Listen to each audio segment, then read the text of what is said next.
All right, well, greetings, everybody. Welcome once again to the Rec Poker Podcast. Our official sponsor is Running Aces Racetrack, Casino, and Hotel.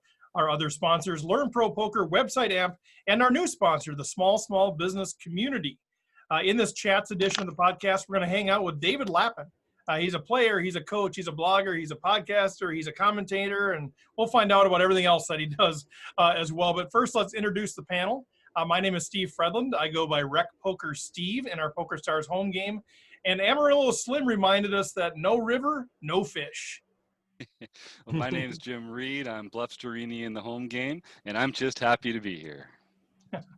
And I'm Rob Washam, and I'm Radman50 everywhere. And like Tommy Angelo, I was born with an oversized knit bone. Oh, great. We're going to have to explore that one, Rob, in a little bit. Well, you know, if you played with me, you know I have an oversized knit bone. That's all there is to it. I love that quote. I've never heard that one.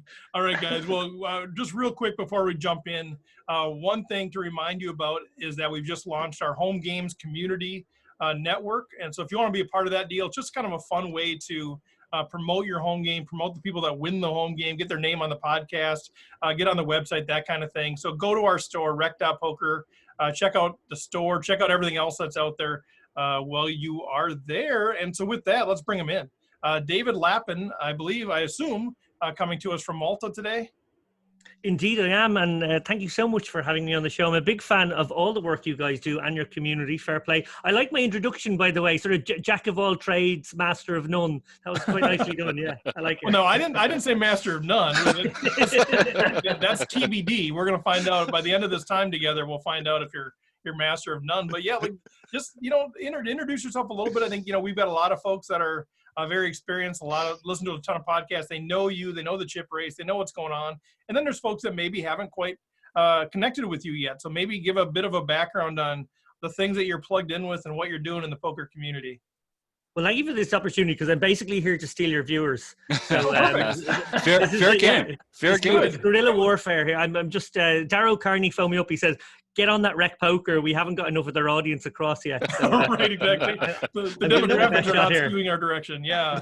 We don't have a scarcity mentality. So it's like, man, if we always say, man, if you like our stuff, that's great. If you find somebody else that you like better, go listen to them. Like at the end of the day, we're trying to build community. We're trying to get people plugged into where they connect with. If they like both of us, cool. But if they listen to you and they're like, all right, I'm done with Steve and Jim and Rob. Screw this.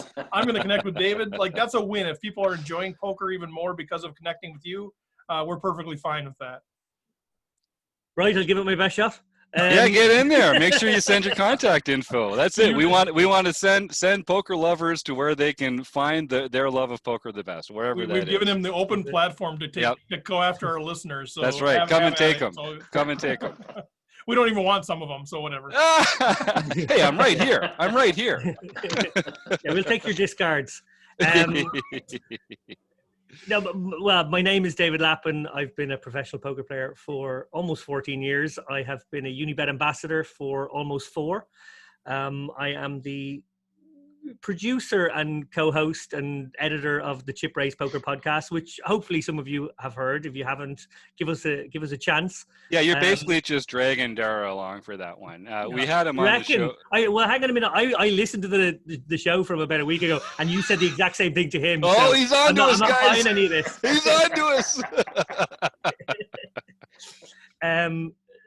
I have, over the years, written a blog. I staked some poker players for a while, but mostly online player, sort of segue to playing more live about halfway through my career.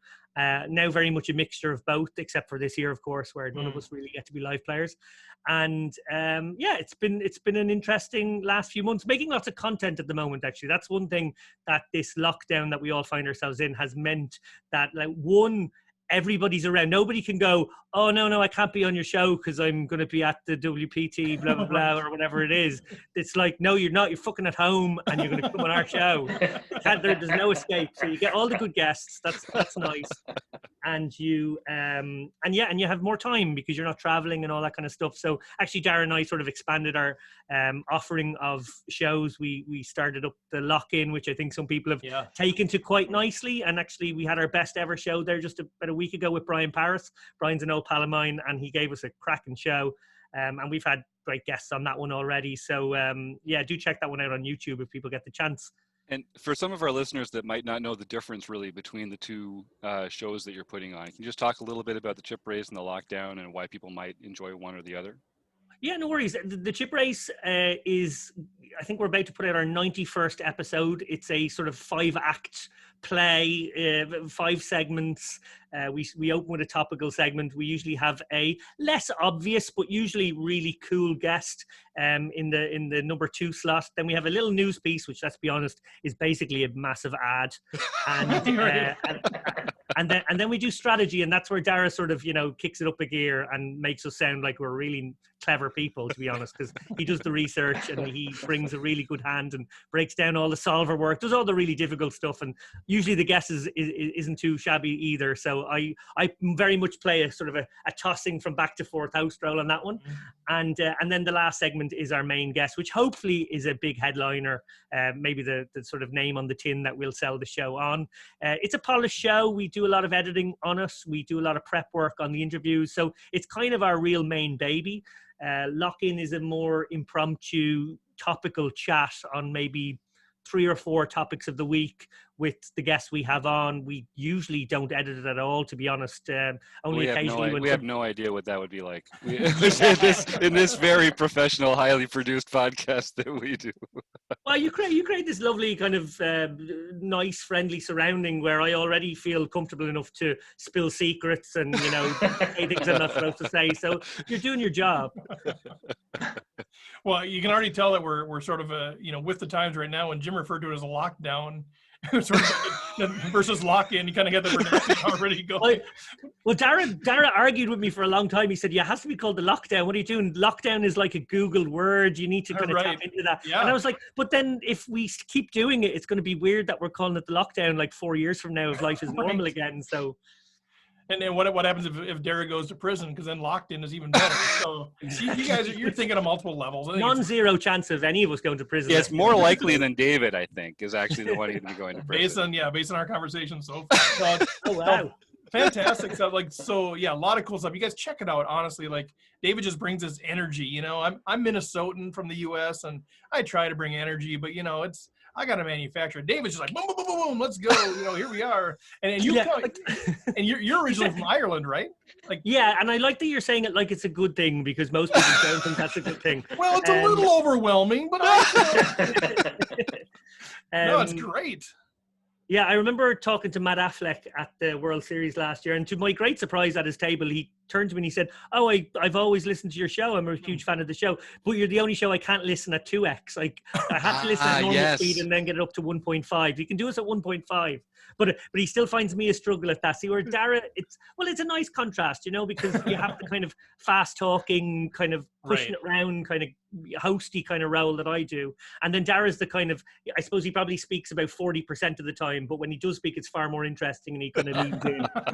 Good, and he talks slow, and he makes sure you understand what he's saying. Well, you sure are nice to him for all the shots he takes at you when he's on the show. You sure are awfully generous to him. But no, we talk about this because we have John Somsky wasn't able to join us because he's working right now. He listens to a ton of podcasts. Chad McVean does, and they listen at 2.6, 2.7. Or whatever, and we asked them kind of that question. They're like, yeah, there's certain accents, like the Irish accent, that are pretty tough to crank up that fast. Well, and also my pitch, I'm high pitched anyway, so you don't want to be. That's a nasty chipmunk sort of recording if you listen to me too quick. Well, let's hear just a little bit about your poker story, sort of Ireland to Malta. Give us a little bit of how did you even get into this crazy game? Was it just part of your family growing up? Did you somehow find it? What's your scoop there? Yeah, no, nothing family like that. Like a lot of people, teenagers my age, we got really into this late night poker show on Channel 4 on British TV. Little did I know I would become friends with some of those guys years later, but that was a really cool show when we were all teenagers playing, $5 on a Friday night with 2 sneaky tins of cider when you weren't meant to be drinking was the best night ever. And who would win everyone else's fiver. That was a good night back then, and that's sort of how I took it up. And to be honest, then just went to college and sort of lived a normal life, dabbled with a bit of cash games. I probably went in the casino once in a blue moon, but I don't think I was ever rubbish, but I certainly wasn't a pro standard or anything like it, to be honest, at the beginning. But I got really into it about my last year of college, and I decided that it would be like a hobby. I suppose I spent maybe like a couple of evenings a week playing, and that was good fun. And then I left college and I got a job as my own show actually got commissioned on the national broadcaster in Ireland. I was a writer. And that was cancelled, unfortunately, after like 9 months. So that was a pretty unsuccessful run with that show. And I sort of in that time period, I had gotten better at poker. My show also was about a poker player, so I was almost like, for the sake of the show, writing what I was learning about and absorbing in the casinos and whatnot. And then, unfortunately, the show meant no money from that anymore. And I kind of thought, well, maybe I can keep playing poker and make just enough to get by until the next thing. And that has snowballed into a career, to be honest. I don't think there was ever a moment where I thought, oh, I'm a poker pro now. It was like really gradual. Was it playing? Was that sort of your on-ramp into poker? Was it writing, commentating? Or was it the poker playing that got you into the industry, and then you sort of added these supplemental pieces? Oh, definitely. Yeah, I was an online poker player, never even left the house for at least the first 4 years, grinded up with sit and goes, was one of the best 45-man players in the world for about a year or two, back when you could track that kind of thing on Shark Scope and feel real important because you got a little gold star or whatever they gave you. So I was one of those guys who grind up his roll that way. Sort of an unspectacular way to grind up your roll. A lot of friends moved away from that stuff and started beasting MTTs, and I was too scared. I just want to be the top of my little tiny tree. And then did eventually move into MTTs, moved away from sit and go. Sit and go's kind of died a bit, to be honest, so that it kind of made sense to segue. Got very good at satellites around the time I met Dara then. Obviously, he's the king of satellites, so always in his shadow, but I think still probably one of the better satellite players around for a lot of years. Definitely was my bread and butter game alongside the sit and go's for a while. And then only in the last like 4 or 5 years did the content come in, with the exception of my blog, which I did always write. That was sort of I probably wrote more blogs actually in the early days, and I write less because of the show now. But that's been a more gradual process. I guess getting the gig with Unibet, who are fantastic to work with, that sort of meant that I could rationally give up 15 hours a week to making content without going like, oh my God, why are you giving away all that time that you could be making money? I remember in that sit and go era when that was sort of, it hadn't been solved. There was a lot of money to be made there. People didn't know what mistakes not to make, right? I did a bankroll challenge in the double or nothings back in the day that was really good, but it is a grind, and you sort of you're capping how much you can do. One of the nice things about the MTTs is that kind of mix of skill and gamble, right? Getting in there in the right one. So one thing you talked about writing a little bit and screenwriting, was that in a comedy line? Was this a comedy show that you were working on back in the day in Ireland? Because I want to talk about comedy a little bit first, but tell me about that. I think there were comic elements to it for sure. I think it was probably going to be sort of funny, but it was a drama. It was pitched as a drama. It was for young people. It was kind of it was like the age I was at the time, 23, 24. It was about my generation in Ireland. Group of friends, and it certainly had lots of comic moments in it. Yeah. Well, you're obviously a funny guy, and you and Dara have a great back and forth on the show, and you enjoy taking the piss out of people on Twitter too, which I think people really get a kick out of. Is that something that has just been with you your whole life? Is it something you've always been like a funny guy in public, in the crowd? Is that something that's affected your life? Talk to us a little bit about that.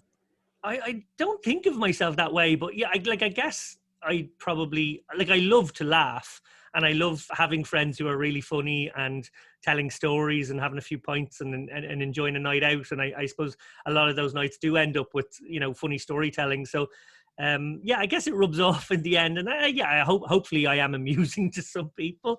But I don't even think of myself necessarily in that way. But I guess I do fire some shots on Twitter, and I do try and take the piss, like you said. So now that I think about it, I had this amazing realization. I spent 13 years trolling people on the internet. Oh my God, what have I been doing with my life? We almost called this the Epiphany Show because of how many guys we get people into about themselves. And But it's fun because we all have a great relationship in Rec Poker. We're a group that is positive, encouraging, but we also get along and we like to make fun of each other and like have fun, right? Like, so Steve and I are always giving each other the gears because we already have this friendly relationship, and it's a fun thing to do because that's the way that we're friends. But sometimes I wonder in bigger groups when guys like you and I, David, are kind of like taking our little shots at people. I wonder if. How do you calibrate that when you want to make sure that the people in the group are down with the comedy that you're spreading, that you're not actually being a jerk? The only way I can answer that is that I fail miserably to read the cues when it's going wrong, because I lived in America for about 4 years. I lived in Connecticut. Around about that time when I was playing online, yeah, I found it really hard. I lived in, West Hartford, Connecticut. It's a bit snooty. It's a lovely place, nice people, but like can be a little bit English almost, and sort of suburban English, or leafy suburbs. And invariably I would go out for a night out with my girlfriend and we would come back and I would go, that was a great night. Oh, those people were great fun. And she was like, none of them like you and they think you're really rude. Why did you act that way? Why did you hurt everyone's feelings? And I was like, what? Because that means I was having fun. Like, they must know that. Right. And they were like, no, they just think you're being an asshole. And I was like, oh, damn. So I don't think I do have a good sense of when it's going very wrong. I can't read the room. So Jim says, yeah, how do you calibrate? Well, the short answer is I don't. Yeah. Yeah. I just bring my plow on. Voice.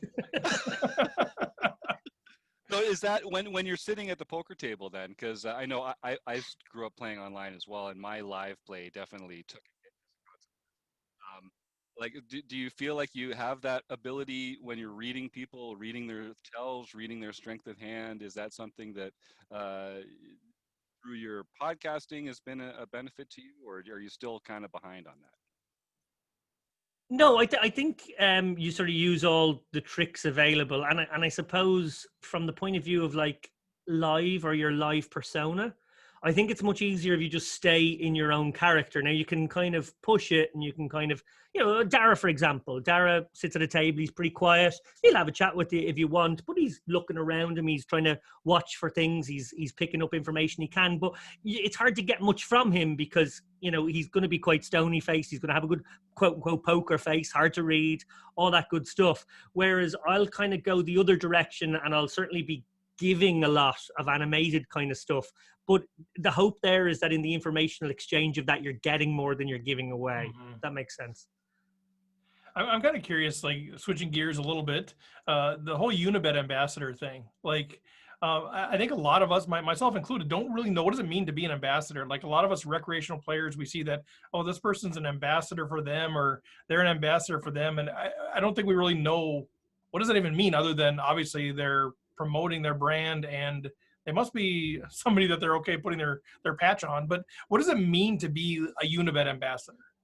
I just always assumed it was for my good looks. Is that what it is? They just want to put my face on a poster. That was my first thought, but then I thought, well, that can't be it. I thought, well, no, that's not it.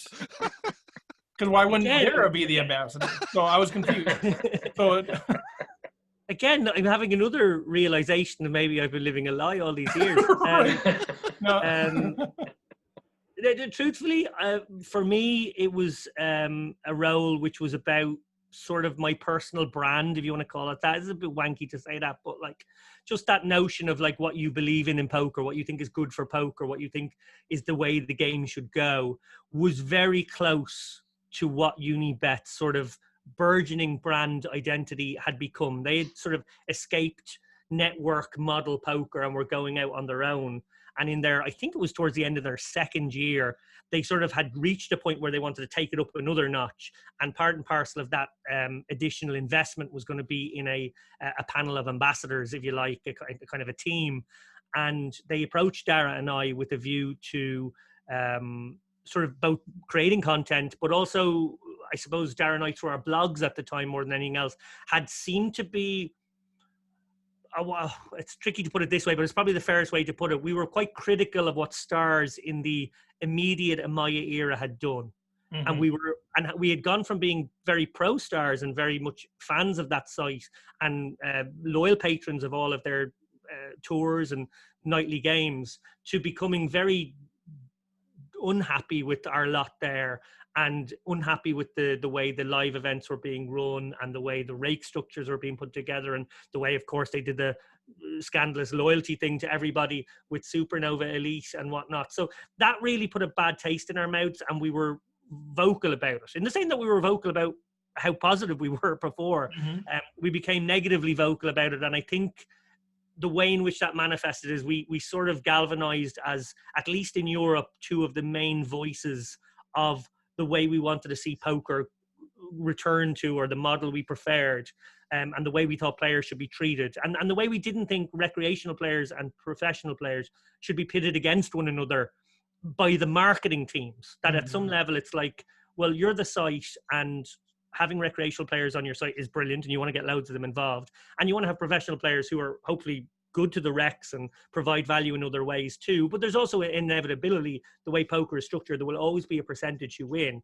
If you were to just murder all the pros tomorrow, well, the next group of people down would become the pros. You know, it's always going to be part of the structure of poker that there's some people who'll be better and win. So understanding that that's the ecosystem, and understanding how to manage that ecosystem fairly and honestly as well, because there was a dishonesty, I think, to the way in which Hallreiser and co were sort of presenting all that stuff, which bothered us. So we became that voice, I guess, to some extent. And then it made sense for us to be identifiable by other sites of going, well, those guys, if we want to kind of return to that makes, so I think that was our initial appeal. And then I suppose the proof is in the pudding. Our content has been, I think, quite good over the years, and we're certainly hard workers. Thanks, I saw that.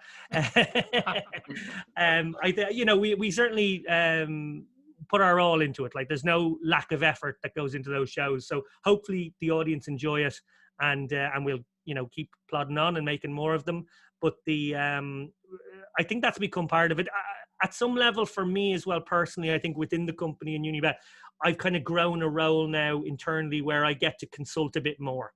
And I think that's quite a nice place to be, where you can have a bit of a role when it comes to structures, upcoming promotions, just the ways in which we're doing things on a day-to-day basis. Actually, when I look at the site today, I see little nuggets of ideas of things I suggested all across the last 4 years have kind of come to be, and that's quite pleasing, actually. Did you refer to that as a Lappin or something when you see it? Is there a... Yeah, I claim it completely for myself. I just go, that's just all me, yeah. There's another Lappin. Yeah. So as an ambassador, basically, I mean, you don't have to get into the details, but they pay you or something, and then you produce content and kind of represent their brand. Is that basically what it means to be an ambassador, or are there other elements involved that maybe most of the poker community is not aware of? That's a lot of it. The other thing, which again this year has been a bit different, is there are usually about 9 or 10 live stops on their schedule, which Dara, myself, Ian will attend. We'll commentate at those. There's a bit of meet and greet with players. And again, it's a lot of recreational players on some of our lower buy-in tours as well, where we'll spend a bit of time with those guys in the bar, have chats, organize side games, all that kind of good fun stuff. So there's a real community, similar to yourselves. There's a really nice recreational poker community around Unibet too. And yeah, being a part of that is a big part of the job as well. Then when it comes to our Unibet Opens, which are our sort of marquee events 4 times a year, we've quite an expensive live stream set up for that. It's quite well produced, and we jump into the commentary box as much as we can if we're not playing. If we bust the tournament, we're usually in there doing our bit, and yeah, that hopefully enhances the coverage and our value to them as well. So now you've go ahead, Jim. I was going to say there's a real recreational poker movement, I think, right now. And I think what we really firmly believe is that it's not people that don't take it seriously. It's people that just play for fun. And, people have fun winning, and they have fun playing well and being thoughtful and developing their strategies. And so we want to just tie into all the recreational poker out there that are trying to have a good time and get better and play together and have fun with each other like that. I love that there's this attitude that doesn't mean that you're not taking it seriously or that you're a bad player just because you're a recreational player. So one of the things some of our players might not know this, you recently passed $1 million in profit. And as some recreational poker players won't know, that means that you actually have $1 million right now, just set aside. That I see it behind you. Yeah. Yeah, I lived very frugally for all of these 14. No, but what's funny, like that, not to degrade that achievement. Obviously, it's an achievement, but I haven't played for 13 and a half years. To a lot of my friends, that's pathetic, and they just think that's like they made that in their first 4 years. So there is a kind of a relative quality to that. I'm very proud of friends it. you have there. Yeah, Yeah. I know. Yeah, I Yeah. really need to do better. But I do feel as though it's an achievement. It's certainly, it was a kind of an interesting. I actually crossed that mark and then uncrossed it for a while, 2 months, and then That crossed sucks. it again several months later. So yeah, I kind of had a stutter start over that line. That's But, why it's safer to measure those in cashes. If you start measuring it in profit, oh boy, that's messy. Yeah, it got messy. But no, seriously, congratulations though. That's a real feather in your cap, sir. That's fantastic. Yeah, not bad for a journeyman podcaster that most people don't know even plays anymore. I'm kind of curious with all of your engagement that you had, obviously the podcast, the hanging out with the recreational players, all that stuff, whether it's strategy or mindset or just, purpose of playing, what advice would you give to somebody that's sort of coming into the game or they want to learn the game? Kind of like Jim said, I think our target audience is people that love playing the game. We have a joy of the game and we want to be better at the game. We want to improve. And I think people don't realize that you can actually hold those at the same time. You can want to improve and still have fun. But when you think about people that are kind of in that camp, that they want to just really enjoy the game and enjoy the people and to get better, do you have any advice from all of the experiences, if you kind of aggregate all that up and say, here's some insights for how to approach the game? Well, there are obviously lots of answers to that question, and they're all very valid. But I just want the right one. You can. I'm going to treat it like a softball and just like hit this one out of the park. So basically, do what I did, which was about 10 years ago or 11 years ago, as I was really making a lot of effort to improve. I was like fully focused on my game. I joined a forum of like-minded up-and-coming poker players, and we supported each other and we shared advice and we shared strategy, much like your site and your community do. So from that, you will find the recommendation for the really good book, PKO Poker Strategy. There, I've done it, Dara. Okay, I've done it now.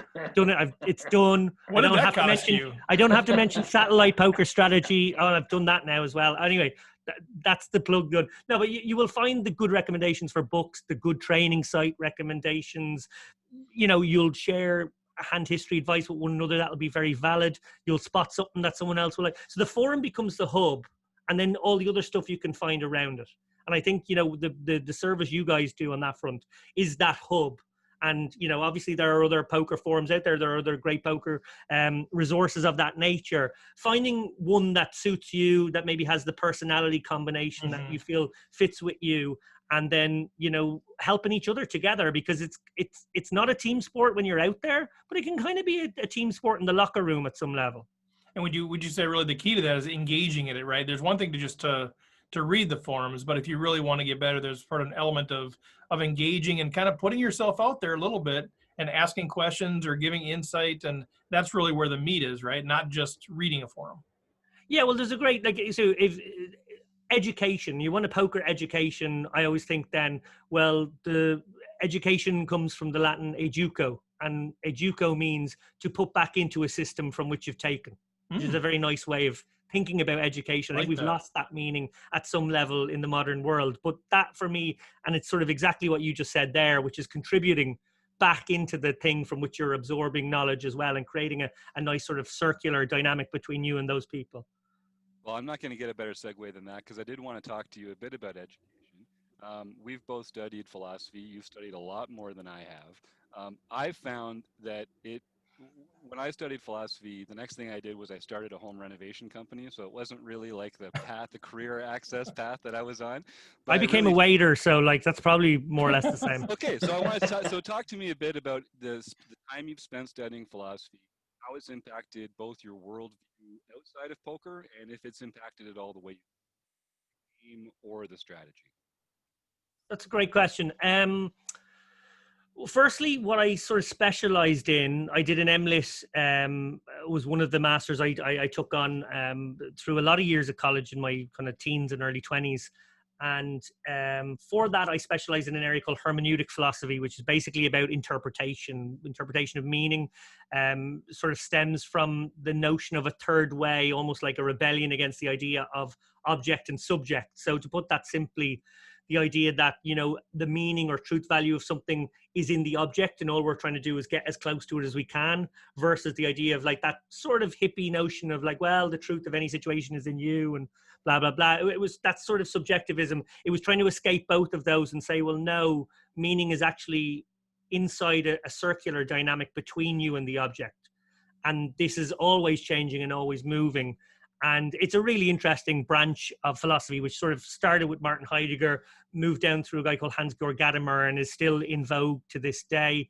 And there's lots of great modern exponents of it. For me, how that related to poker is kind of interesting. And I wanted to try something with you guys. And I rehearsed this earlier. So I'm taking a walk around the bays here in Malta, and I was predicting this question.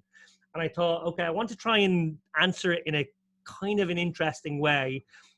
But this is the first time I've had a go at saying this, so I'll probably make a mess of it. But we'll give it a crack. At some level, you know, to frame what I just said there, think of a piece of art, and then, you know, when you look at a piece of art, let's say you're looking at a painting, you come to it with certain prejudices of your knowledge of art, or, you know, what art you've seen before, or the history of art that you might have, and it will sort of like help you form your first impression as soon as you see that painting. But then you might look closer. You'll see more detail in the brush strokes. You'll see something else going on. You might pick up some symbolism or whatever's going on. It gets more enriched. Then you reflect back on maybe what the artist was living in at the time, what kind of era he was in or she was in, where, you know, those kinds of notions. And it will continually change your interpretation until you get to a point where you have quite a sophisticated one would hope. I was thinking about this in relation to a poker hand today. And I was like, well, a poker hand is kind of like a little story. It has parts to it, and we interpret those parts. We give them meaning. A raise pre-flop, that means something. What does it mean, though? We aren't entirely sure yet, but we interpret it and we react to it. Perhaps initially based on what range of hands we would raise from the seat that the person raised from, or maybe if we're a bit more sophisticated, based on learned ranges that we know are pretty solid. That's kind of how we might come to that. But then we might think about that player and what we know about him and how tight or loose he is compared to us. And that might change it a little bit. We might start to think about the different stack sizes that are behind him, and then we go, okay, maybe his range has changed again. And then we might consider, what stage of the tournament is it? Is it like the early stages where maybe there's no ICM? Is it the bubble where the ICM is really big, or close to a final table where that matters? Does the amount of money matter to somebody? That's something that comes up towards the end of a tournament when you're looking at big ladder jumps for every spot. So again, our interpretation changes in all of this. Then perhaps we add some further, more specific information to it. We might think, well, is this player on tilt? Did they lose the last few hands? Are they bothered? Have they won the last few hands? Do they think they're running over the table? Is there something physical I can pick up? Are they looking like they're bothered? Are they looking like they've got what I like to call crazy eyes sometimes? And those dynamics, again, might change their range. Then it folds round to you. Players may process information differently, but most poker players go through exactly that type of interpretive process in a matter of just a few seconds to the one I just described. But what's actually happened is there's several layers of back and forth and circle. And for me, that process is quintessentially hermeneutic. So when I was thinking about this in terms of like what I ended up doing for the last 14 years, I was like, well, maybe I didn't move away from my philosophical roots so much. Maybe I found some way to, you know, keep that fire burning. And remember, that's just pre-flop. The hand goes on, new information's added, the new cards come down, the puzzle gets more complicated. So, you know, and also because poker is a game of incomplete information, it's also a little bit like a piece of art or a story. It's something that's more open. There's no right or wrong answer, but there are better and worse interpretations. Yeah, great point from our John in our chat here. One of our premium members just wanted to point out, great illustration of how the more you know about poker, the more complex it becomes and the more there is to consider. Yeah, that absolutely. I'm just trying to figure out the t-shirt. What's the t-shirt? Like, I'm always looking at t-shirts, the hermeneutics of poker, or, you know, I'm not playing poker. I'm doing. If you're looking to practicing monetize this, we can do some business. If you know a t-shirt right. I mean, guy I don't know hermeneutical philosophy of poker or something. There's a TED talk there. There's something there. Oh, that's fantastic. I love that. And so is that sort of like, are you saying that's sort of like this new sort of approach to philosophy that you studied? It's sort of this, that's the back and forth that you're talking about. Yeah, and I think that sort of is every interaction, you know, as Yeah. a believer in hermeneutic philosophy as being the way in which we do interpret the world, and that is something I would hold true to. That's like every conversation. That's us right now. That's how we're going back and forth, and it's a constantly fluctuating thing, because it's not like meaning is a bit different. When you involve the human mind, meaning becomes this circular, unquantifiable, fleeting thing. You know, you can have, you know, maths. You can say 2 + 2 is 4, and that can be very factual. But as soon as you have things about interpretation, so like think about it like food. If you like salmon and you also like bananas, but no one really wants to put salmon and bananas together, so the context of that won't work. Whereas, you know, an interesting chef might be able to conjure a dish with unusually, you know, weird ingredients, but make it more than the sum of its parts. So, and nobody would say that your taste is nailed downable in that situation. Nobody could kind of say that was wrong or right. And I suppose that's what I'm trying to get at, is that so much of life exists in this more in-between realm where we're always gathering and trying to get meaning, but it always keeps slipping through our hands. Mm-hmm. Oh, I love that so much. That's good stuff. Jim, I thought Jim would be like dropping his own philosophy on us. Well, I dropped a bunch of Stoic stuff on Jonathan Little a couple weeks ago. You did. That's true. I didn't want to be the guy who's always talking about Stoic philosophy. It's definitely something that's helped me in poker. Just considering your happiness, your satisfaction not being related. Shoot, Jim's mic is cutting out there a little bit again. Darn it. We've had that issue once. Sorry, Jim.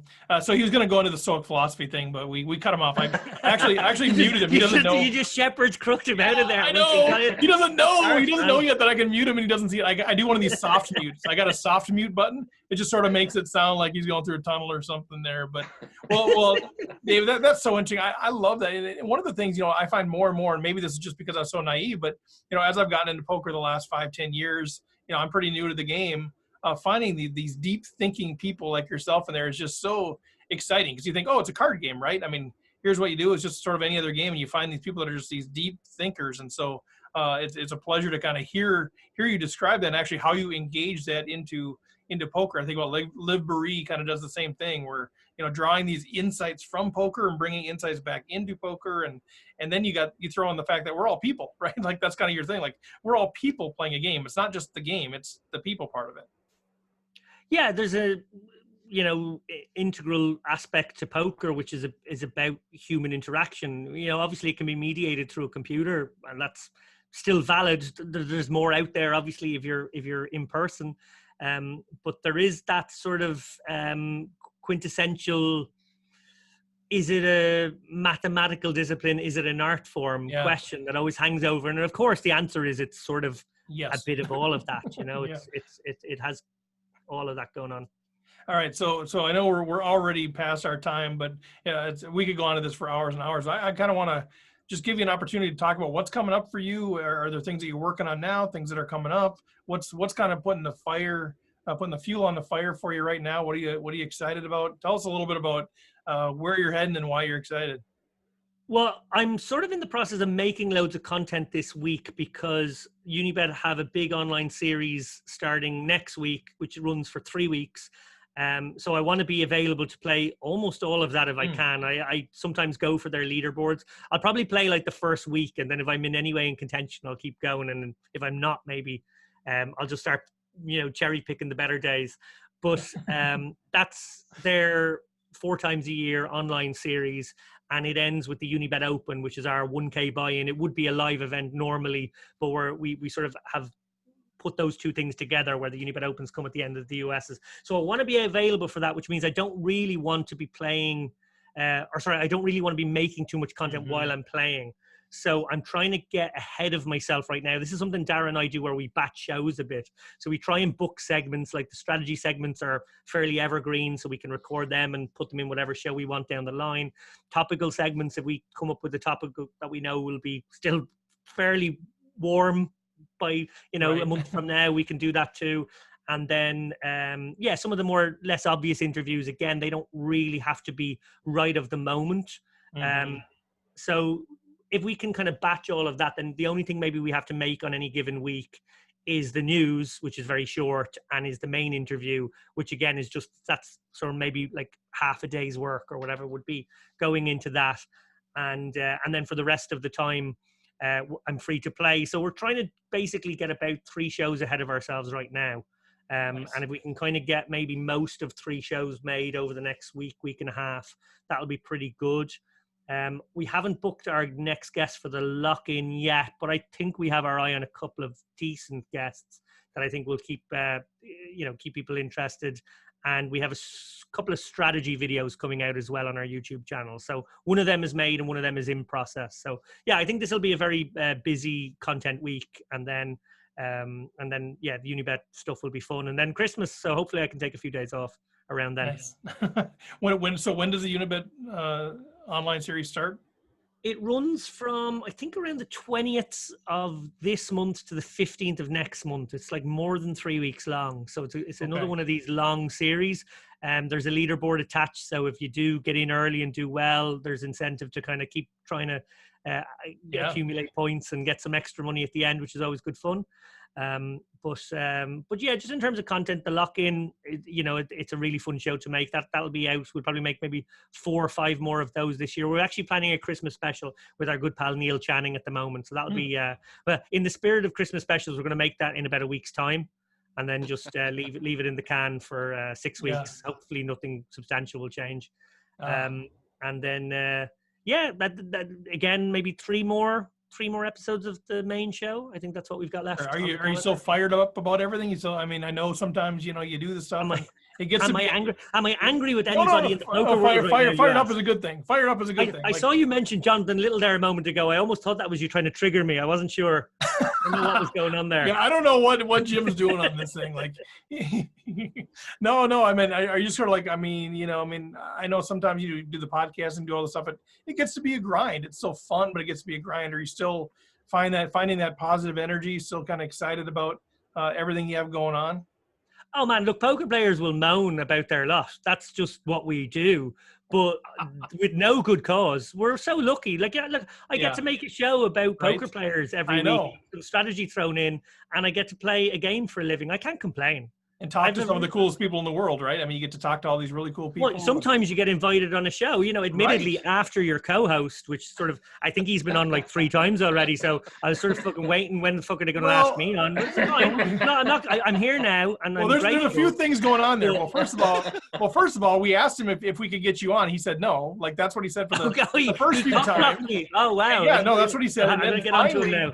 Finally, when we knew we'd have you both on, we sort of... They're telling me that you told them I couldn't come on the show. What's going on here? We've had you on 3 or 4 times. He keeps saying no. He says David's unavailable to you. And then we sort of sat down strategically, said, well, who do we have on first? And we thought, well, we could either have David on first and then sort of have the downer of Dara, or we kind of just rip off the Band-Aid, have Dara on first, and then we liven it up with David. So we decided that we were going to have you on last. He's way cleverer, though. In fairness, I would have picked him first as well. As somebody who books guests, I would choose Dara way before me. I would have Dara on 3 times before I'd even consider me. Okay, so we played it right. Yeah, I think you did it right, to be honest. I think you did it right. Oh, my gosh. All right, on that note, I'd like to know, Steve and I met at a poker table. How did you and Dara get together originally?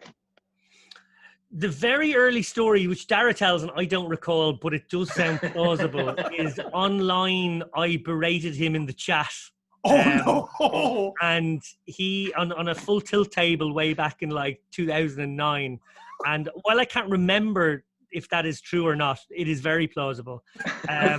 We met in person. We were introduced by a mutual friend, John O'Kearney, a fantastic poker player who is now a brewery owner and pub owner. He's a beer maestro, but he sort of took all his ill-gotten gains from poker about 5 or 6 years ago and decided to start running businesses. Great guy, one of the best poker players Ireland has ever produced. John O'Kearney, shout out to that man. He put Dara and I together. I want to say it was at an Irish Open. I think he basically said, "Oh, you guys would get along," and then that was it. we had a mandate the next week. Dara's going to really get annoyed by this because I always make it sound super coupley whenever I talk about me and Dara. So I invited him on a mandate. We talked about Beckett, one of our mutually favorite authors, and we ate some steaks and drank some wine. And then he invited me to his home the next week to meet his wife, and I think I was there until about 4 a.m. I think that sent me home in the end. And a friendship was born. Oh, I love that. Nice. Did you know that story, Rob? Did you know? No, I did not. I did not know that story, but I wanted to find out why. Because these guys have that relationship like we kind of do, where you give each other crap and there's a really contact there. There's a real, they really know each other very well and respect each other. And I just wanted to find out how it all happened. Or we're very, very good at pretending because it's in our contracts too. Yeah, It's in the contract. Right? No, I don't believe a word of it. I don't believe a word of it. Well, that's pretty good. That's pretty good. Well, David, thank you People so much. don't realize Dara and I actually fell out 13 years ago, but it's been mutually beneficial for us to continue. We have this double act that people rely upon, and we're going to keep it going. I have one more question since we're at the end of our show. At the end of your show, you always come up with some musical thing, and it's always so eclectic. You've got such a broad musical knowledge that I just wanted to know, where did that come from? Is that something? Were you a musician at one time, or are you just absorbed in music? Well, it's really nice of you to say that. Well, Dara's really the muso, to be honest. Dara, as I'm sure he spoke about on your show, David Bowie's mate, no less. So he was very embedded in the music scene of, I guess, like 70s, 80s, 90s, kind of going to gigs when he was a young man. And just being pen pals with David Bowie because, why not? But I would say that I just have my taste in music. I probably end up making more of those selections, and I probably end up making them right at the last minute because I haven't realized how the show's going to end, and I'm like, oh shit, how am I going to do this? And I, try and fumble around for some sort of semblance of a through line in the show and see if I could kind of make the song fit. Very good, very good. I love it. Cool. Well, David, man, it's a pleasure to meet you. Finally, we got you on. Sorry for the delay, and I know, I think we'll talk to Dara about sort of that you're not as bad of a guy as he sort of planted the seeds for. Yeah, we got to let the world know that Dara's just been completely unfair on our show. There's going to be a bit of a reckoning. He's actually not that bad a guy, and I could barely notice the smell. Yeah. Well, as I said, I did shower for you guys. I mentioned this before we came on air, that you don't get too many opportunities at the moment to actually dress up in a nice shirt. Now, right. I am bet into this shirt. I just want to point out, I won't do it. I won't stand up, but I am absolutely bet into this shirt. This shirt fit me when I was a much skinnier man. And I can just about keep it together. I thought it'll tuck me in all the right places. And that's like what you do now. You used to do it for the nightclub or the night out, and now you do it for the Skype call or the Zoom call. Isn't that it? Yeah, I call it the modern day mullet. Like right now, I got shorts on. But you put it on. I'm just glad you've pants, man. I'm just glad you got business on top, party in the back, party in the bottom. Like I haven't worn pants for months. Yeah, and beautiful. Yeah. I just want to point out as well, I really appreciate you doing this. I know that there is an aspect to it that goes out live, but then some of it will go out at a later point. But I've actually recorded this myself, and I'm gonna trump you here. I'm gonna 60 minutes you here and put out my version of it. Nice. Steal your content, steal all of your audience. Are you gonna walk out on us too? Is that what's gonna happen? There he goes. What? These are hard questions. These are hard questions. Those were tough questions. What's that, Hofix? No, I'm sorry. Yeah, I gotta go. I think we've done enough. Yeah, I think that's as close to a political conversation as we'll ever have on this show. Well, David, seriously, thank you for your time, and it was super fun to meet you. Fun to chat with you. We'll do it again. Good luck with the chip race. Good luck with everything else you have going on. If there's any major updates on anything, feel free to let us know. We'll pass that along to Rec Poker Nation and make sure that they're plugged in with what's going on. But man, Great to have you on the show. Thank you so much, guys, and thank you for all the hard work you do to, one, create such a great show, but really knit a community of people together. It's the building blocks and it's the glue that keep poker healthy and in a good place. So I really appreciate everything you guys do too. That was very generous of you. Thank you very much. So you're welcome to head out. We're going to take care of some housekeeping stuff, or you can stick on if you want. But once again, David, thank you so much. Can I just heckle?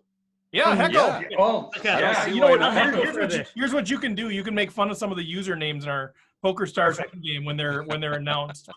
All right, David. Well, yeah, Jim. Why don't you guys? You're playing the role of John Somsky today. That's right. With us. Yeah.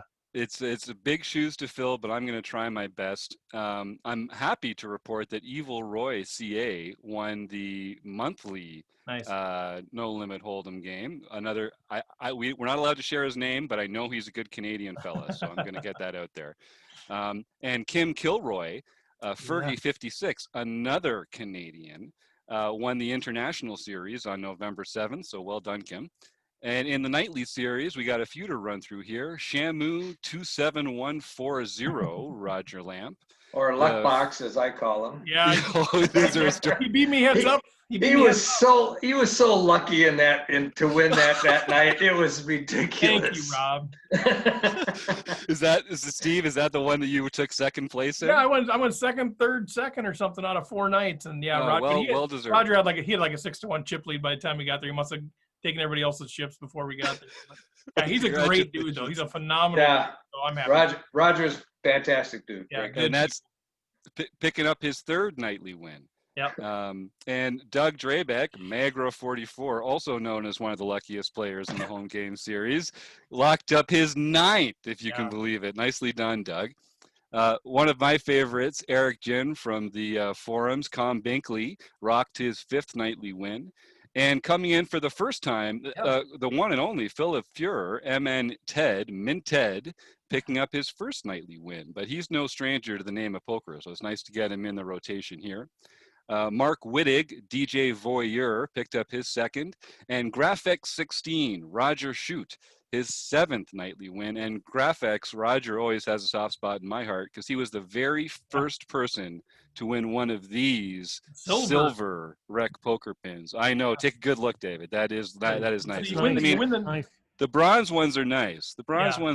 But boy, that silver one. Oh, we're giving away about 5 silvers, and Jim's got one with an asterisk. There is an asterisk. No, so we play the home games. For those of you who don't know, if you're listening, or for David, we play the home games. We've got a few different series. We've got the nightly home game, which we started after COVID kind of hit. You get the bronze pin if you win the nightly. And then we have like a monthly No Limit Hold'em series. You win one of those, you get a bronze pin. We have 4 different series. We have a mixed game monthly tournament. You win that, you get the bronze pin. Then we have the international series, which we have the times kind of geared for our friends overseas. And so those are the 4 series. You can win a bronze pin once a year for each one of those. And then we have the Tournament of Champions where you can win the silver pin. And we haven't yet announced how you can win the gold pin. That's TBD. We'll maybe do that at the we have our first annual celebration. We're going to do a big Zoom awards show January 27th. So we'll maybe announce it there, how people can get the gold pin. I love it. That all sounds brilliant. What's the makeup of your community percentage-wise, North America versus rest of the world? Yeah, so the community as a whole is pretty broad. Our home game, the Poker Stars home game, it's a big club, like 300 people in the club, but we get maybe 60 people or so on average every night. And typically there's between 2 and 5 Canadians. We have a couple Australians that play pretty regularly, a couple British folks, but it's mostly North America, or mostly United States. Yeah, there's been a couple Mexicans that have played it from time to time. I'm trying to think what other flags have been represented out there. Yeah, so it's super fun. It's just, it's all free. It's all for fun. We just give out the pins and we give out the bragging rights on the podcast. But I tell you, we promote it as a sort of, it's got to be the toughest regular free home game anywhere. Like it's tough, right? No play money tournaments are running with players trying as hard as this one. I guarantee. They want the pin. They're not playing legit. We just kick them out of the club anyway. So it's all about learning the game. So it's super fun. Well, anything else on the home game front, Jim?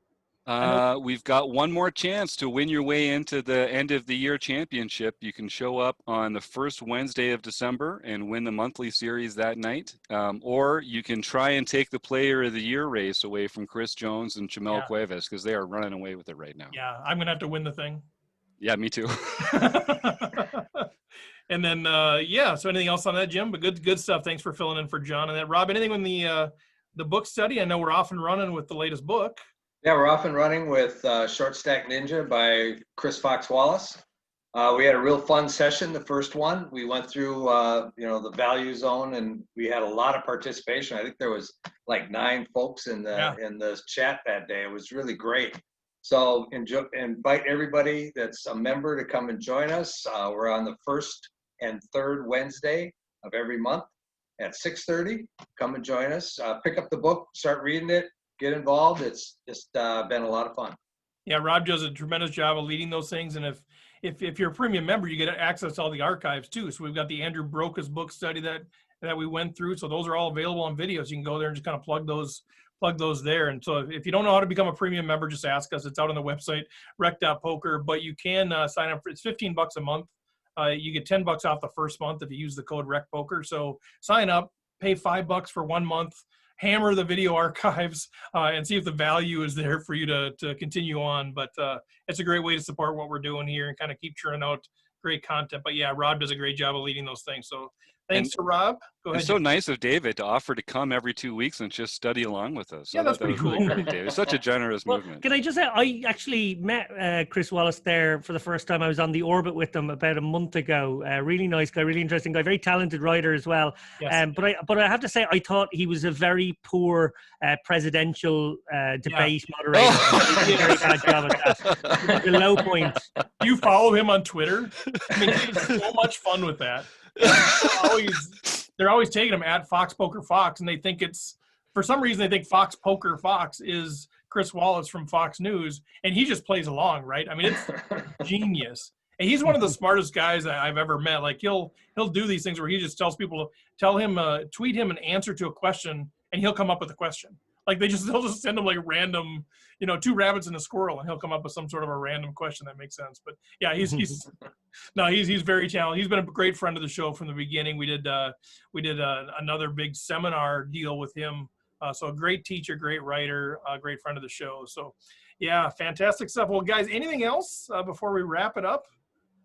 All right. I'm not hearing anything. Rob, John, thanks for jumping into the chat there as well. Rob and Jim on the panel. David Lappin here in Studio A, or whatever we want to call this right now. But yeah, guys, I mean, go to Direct.Poker, sign up for the newsletter. Thanks to our sponsors, Running Aces, Racetrack, Casino, and Hotel, Website AMP, Learn Pro Poker, the small business community. And yeah, thanks you guys. If you have any questions at all, just reach out. We're always accessible. Steve at rec.poker or wherever you get in touch with anybody. All right, guys. See you next week. Take care.